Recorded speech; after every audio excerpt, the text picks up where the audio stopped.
Hey, what's going on, everyone? My name is Joey. I'm coming in from CrossFit Ocala Live this afternoon. It's Friday, 3:48 exactly on the dot, the day before the Friendly Fire competition. So I wanted to come in with some standard descriptions so that way most of you who have signed up will have a general idea of what's going to be going on when you come in. So we're trying to get everybody in here between 8:30.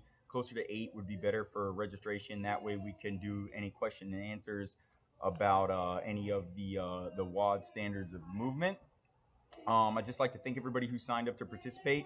This is something that we do. We keep it kind of small scale. I try to keep it as local as possible, just because I want people to have an opportunity to come in, have fun, and not be overwhelmed, and learn that competing is fun, and it gives you an opportunity to kind of showcase what you've been doing in CrossFit, no matter what division you're in. All right. So I have a list here of the WODs, and I kind of want to describe some of the things that we're going to be looking for as far as standards. So WOD 1 or Station 1 is a 12-minute station. So all four stations are going to be 12 minutes, and then there's going to be a 3-minute transition. You'll leave one station the way that you found it, and then move on to the next one, and then you'll continue through there. So WOD Station 1 is a 12-minute station, and you have 12 minutes to find a 1 rep max complex where partner A will snatch the bar anyhow and then complete 2 overhead squats. Now, the snatch anyhow is descriptive, meaning that the bar must come from the ground. So you can't hang snatch it, but you can power snatch it, you can squat snatch it, you can split snatch it, you can do the scary CrossFit starfish snatch, whatever you do to get it overhead in one fluid movement. It's up to you, but the bar must come from the ground.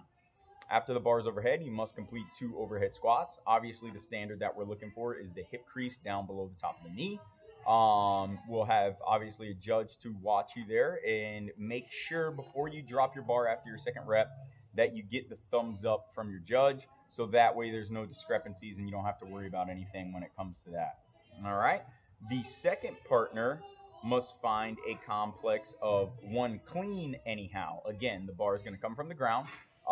Could be a power clean, squat clean, split clean, however you want to clean it. Then they're going to complete 2 front squats. Obviously, the front squat standard, similar to that of the overhead squat, except the bar is going to be in the front rack position. After the 2 front squats, though, we have an added movement of a shoulder to overhead. You can shoulder to overhead however you'd like. You can do a push press, a push jerk, a split jerk, however you want to do it. And even this, hear me out.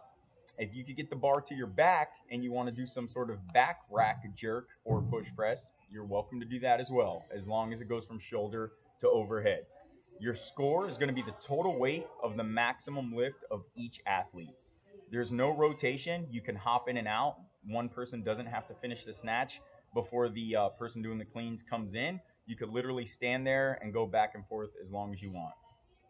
WOD station number 2 for time, 12-minute cap. All right. So this is important because if you get it done early, you get a little bit of extra rest.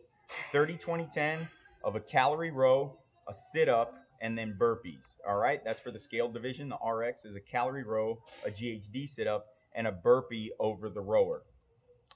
Calorie row, pretty standard. You can partition this workout however you want, but there is going to be a tag in, so you cannot stand right next to your partner. It's not going to be a long run or anything crazy like that, but there has to be a visible tag in from one partner to transition on, and that's how all of the WODs are going to work after the 1 rep max lift.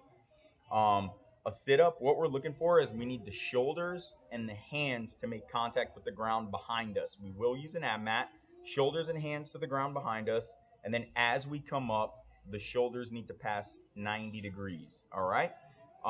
You don't have to touch the ground if you don't want to on the sit up. You don't have to do anything special. You can do whatever you want with your legs as long as you're coming shoulders past 90 degrees. Um, Burpee, chest to the ground, hips to the ground, jump, hips extended, hands above or behind the head. So you can't clap in front of your face.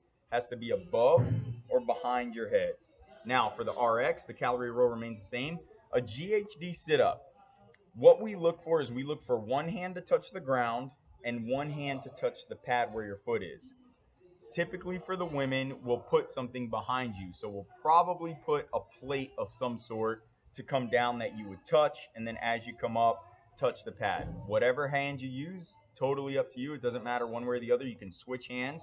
If there's some sort of concession that has to be made, I understand that people who aren't quite tall enough to get all the way back to touch the ground, we'll figure it out kind of on a case-by-case basis, but let us know before the workout during the question and answer so we can make a note of it.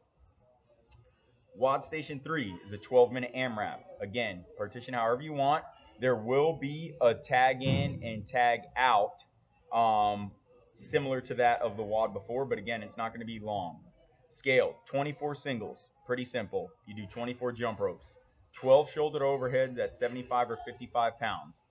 Front rack position, active shoulders overhead.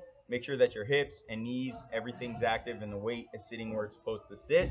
75 and 55 pounds depending if you're male or female, and then 12 ring rows. Here's the kicker with the ring rows, you guys. Because of the quick transitions, you're not going to have an opportunity to adjust the rings. So the rings are going to be set up at a height, and they're going to stay that way for everyone. So that's number one. Number two is there's going to be a plate for your feet. Your feet have to maintain contact with the plate throughout all 12 reps. It could be on top, it could be in front, wherever you want to put your feet, it needs to be making contact with the plate in order for your reps to count. RX, 24 double unders, 12 shoulder overheads at 95-65, 6 pull-ups for ladies, and men will be doing chest to bar, all right?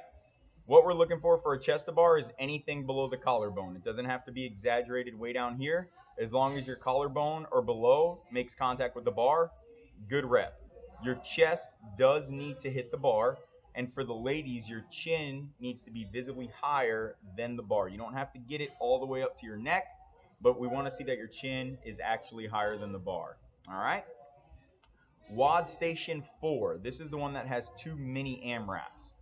So the first AMRAP is two mini ladders. The first ladder is multiples of 1, 2, 3, 4, 5, 6, etc., of kettlebell swings, goblet squats, and then box jumps. Now, the kettlebell swing is 53-35. The goblet squat is going to be done at the same weight, and then the box jump is a 24 or 20-inch box. In the scale division, you can sub step-ups if you need to. There is no penalty for doing step-ups, so it's a strategy that you'll have to decide with your teammate if that's the route that you want to go. After the first portion of the workout, there's going to be a 1-minute rest. It's not very long, so you won't have tons of time to recover. I understand that. The second part of the workout, you'll start back over at 1, and you're going to do slam balls, goblet squats again, but now with a lighter object with the medicine ball, and then box jumps, still the same 24-20. All right? The RX is a little bit different. We have some advanced barbell movement. So we're going to do a power snatch, overhead squat, and the box jump is 30 or 24. For the RX division, you cannot sub step-ups, all right? You have to do the box jumps. If there's some reason you cannot, we'll try to make a concession, but there will be a penalty that's going to be assessed for that. So power snatch, locked out, overhead, hips extended, overhead squat, box jump. You cannot do a power snatch or a squat snatch for your last rep and have it count as an overhead squat. It has to be a power snatch and then an overhead squat. Rest 1 minute. The final movement, we do power cleans, front squats, and box jumps at the same height. Again, you cannot squat clean your last rep and count that as 1 power clean and 1 front squat. You have to visibly power clean 1, open the hips, and then start your front squat. So don't make that mistake of catching the bar and then immediately going into the squat. All right? If you guys do have any questions, let us know. We'll be sure to get it cleared up with you the morning of. Like I said, I love hosting these great local competitions. It gets the people in the community of CrossFit kind of involved, keeps it small so everybody has a good time. If you have any questions before then, feel free to give us a call here at the gym, 352-694-3333. All right, guys, we'll see you tomorrow.